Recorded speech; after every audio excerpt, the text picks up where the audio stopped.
Parlons aujourd'hui de score de crédit. Comment quitter de 580 à 800 de crédit score ou bien score de crédit?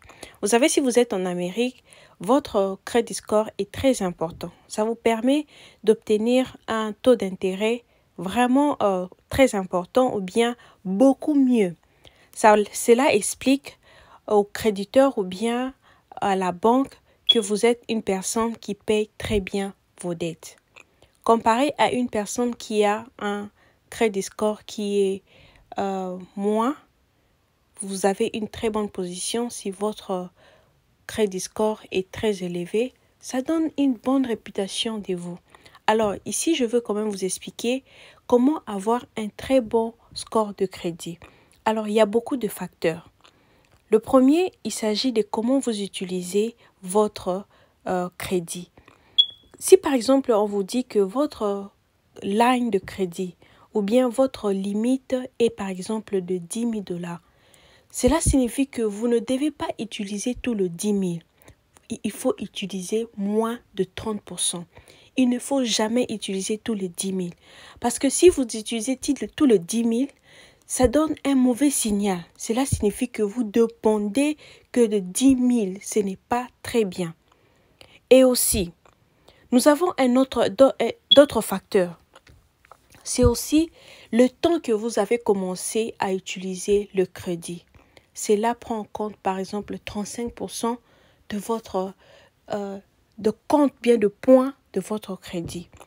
Le plus longtemps que vous utilisez votre crédit ou bien vous avez une histoire de crédit, le plus ça vous donne aussi du poids. D'où, si vous venez à peine d'arriver en Amérique, c'est très important de commencer à construire l'histoire de votre crédit. Vous pouvez les commencer en ayant une carte de crédit. Et quand vous le commencez, il faut aussi chercher à avoir l'information comment utiliser votre carte de crédit. Si vous commencez avec une banque, par exemple, vous allez à la banque ou bien Bank of America, vous avez une carte de crédit de 300 $. N'utilisez pas tout le 300 $ chaque mois. Utilisez par exemple 30 $, moins de 30% de le total que vous avez dans ce compte-là. Utilisez moins de 30%. Soyez toujours en dessous de 30% de la limite de la carte. Cela va vous permettre à pouvoir avoir une bonne utilisation et puis continuer à construire, avoir une longue durée et construire construire la durée comme l'historique. Et aussi, nous avons 10%. Là où c'est écrit crédit mix, c'est là où, après avoir créé un peu l'historique, vous allez ajouter peut-être une deuxième carte et une troisième. Vous n'avez pas besoin d'avoir 5-10 cartes. Non, ce n'est pas intéressant. Une limite à 3, c'est bon. Et ça peut être diversifié, par exemple, quand vous avez, par exemple, une dette de voiture. Quand, par exemple, vous allez avoir, par exemple, une dette de maison. C'est ça là qu'on appelle le mix et c'est là compte 10% de votre crédit. Et aussi, quand vous allez par exemple obtenir une nouvelle carte et sachez, chaque fois que vous allez appliquer pour une nouvelle carte, c'est là aussi, ce sont des indicateurs. Ok? C'est là compte 10%.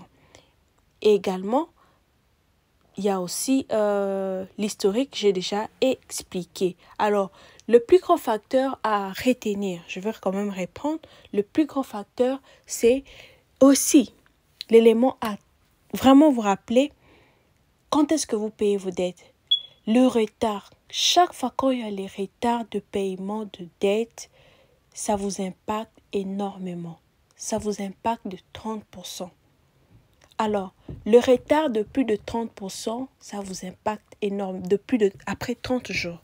Donc, si c'est un retard, par exemple, de quelques jours, on vous donne le late fee, mais après les 30 jours, on va le reporter. Ça va vous impacter dans votre crédit.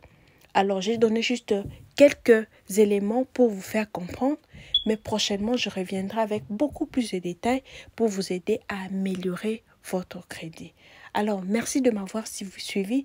Si vous avez des questions, n'hésitez pas de mettre dans les commentaires. Je reviendrai et nous allons tous ensemble encore approfondir, apprendre et savoir comment améliorer nos scores de crédit ou nos credit scores. N'oubliez pas, il est très important d'améliorer votre score de crédit. Ça vous permet de pouvoir avoir de très bons taux d'intérêt. Il y a une vidéo où je parlais pourquoi il est très important de bien connaître vos taux d'intérêt. J'ai expliqué sur la règle de 72. Je vais mettre la vidéo à côté. Allez voir la vidéo. Ça va vraiment vous ouvrir les yeux pourquoi il est très important de savoir à quel taux vous êtes en train de prendre vos dettes. Merci, au revoir.